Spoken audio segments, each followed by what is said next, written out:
सूचना।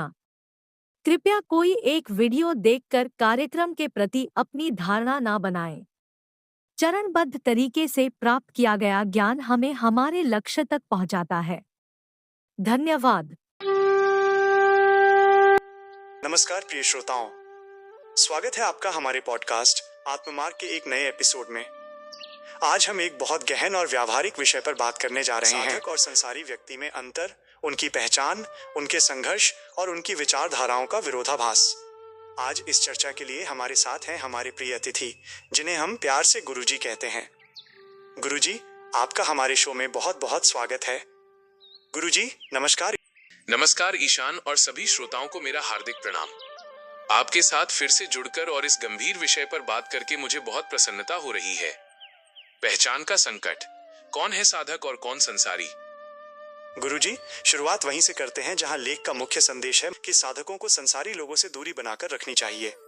पर एक आम आदमी के मन में सवाल उठता है कि हम इन्हें पहचाने कैसे? ये अंतर करना इतना सरल तो नहीं लगता। देखिए ईशान, यह अंतर परखना वास्तव में उतना कठिन भी नहीं है। मुक्ति की बात केवल वही सोच सकता है जिसे बंधन का अनुभव हो रहा हो। ज्यादातर लोग तो बंधन महसूस ही नहीं करते। वे तो बस भोग और इच्छाओं की पूर्ति में डूबे रहते हैं। वे नियमों को तोड़कर मनमानी करने को ही स्वतंत्रता मान लेते हैं और जब जीवन में कष्ट आते हैं तो ईश्वर को दोष देने लगते हैं। इसीलिए एक साधक के लिए सांसारिक मनोवृत्ति वाले लोगों से सावधान रहना बहुत जरूरी है। तो गुरुजी, एक साधक के प्रमुख लक्षण क्या हैं? हम उसे कैसे पहचानें? साधक की सबसे बड़ी पहचान उसकी आंतरिक शांति की खोज है। उसका लक्ष्य आत्मज्ञान और ईश्वर से जुड़ाव होता है। वह बाहरी चकाचौंध से ज्यादा अपनी आत्मिक उन्नति को महत्व देता है। वो न्यूनतावादी होता है, यानी कम साधनों में संतुष्ट रहना और अनावश्यक संग्रह न करना। उसमें लाभ हानि और सुख दुख में एक जैसा रहने का संभाव होता है। उसकी पहचान है अनुशासन और निस्वार्थ भाव से दूसरों की सेवा। और इसके विपरीत एक संसारी व्यक्ति को हम कैसे परिभाषित करेंगे? संसारी व्यक्ति का पूरा ध्यान केवल बाहर होता है, संपत्ति और मान सम्मान पर। उसे चाहे कितना भी मिल जाए, उसकी इच्छाएं कभी शांत नहीं होती। उसमें अहंकार और स्वार्थ की प्रधानता होती है। वह दिखावे और विलासिता को जीवन का उद्देश्य मानता है। सबसे बड़ी बात, उसकी खुशी और दुख बाहरी परिस्थितियों पर टिके होते हैं। सुख में वो 7वें आसमान पर होता है और दुख आते ही गहरी निराशा में डूब जाता है, क्योंकि उसका कोई आंतरिक आधार नहीं होता। एक और महत्वपूर्ण बात, इन दोनों के संघर्षों में क्या अंतर है? दोनों ही अपने जीवन में मेहनत तो करते ही हैं। बहुत सुंदर सवाल। अंतर उद्देश्य का है। साधक का संघर्ष आंतरिक है। वो अपने मन को नियंत्रित करने और इच्छाओं पर विजय पाने के लिए लड़ता है। वहीं संसारी का संघर्ष बाहरी है, करियर, रिश्ते और सामाजिक रुतबे के लिए।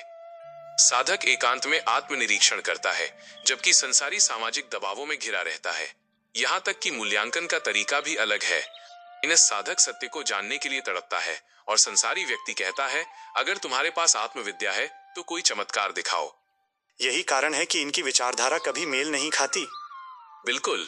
साधक अंतर्मुखी है, संसारी बहिर्मुखी। साधक जीवन को एक माया या अस्थायी पड़ाव मानता है, जबकि संसारी के लिए इंद्रिय सुख ही सब कुछ है। जब ये दोनों विचारधाराएं टकराती हैं, तो अक्सर साधक को असामाजिक कह दिया जाता है और संसारी को मायावी। हमें किन लोगों के साथ जुड़ना चाहिए? ईशान, केवल उन्हीं के साथ जुड़ें जो जीवन में अनुशासन को महत्व देते हों, जिनमें सत्य को जानने की सच्ची जिज्ञासा हो और जो आपकी बात को धैर्य से सुनने को तैयार हों। बाकी लोगों से सावधान रहें, पर हाँ, मन में उनके प्रति भी प्रेम और करुणा ही रखें, द्वेष नहीं। गुरुजी, आज का ये संवाद सचमुच हृदय को छू गया और जीवन की प्राथमिकताओं को स्पष्ट कर गया। श्रोताओं, उम्मीद है आपको भी ये चर्चा उपयोगी लगी होगी। अगले एपिसोड तक अपने भीतर की उस सत्य की तड़प को जीवित रखिए। नमस्कार। नमस्कार। प्रेम और प्रकाश आप सबके साथ हो।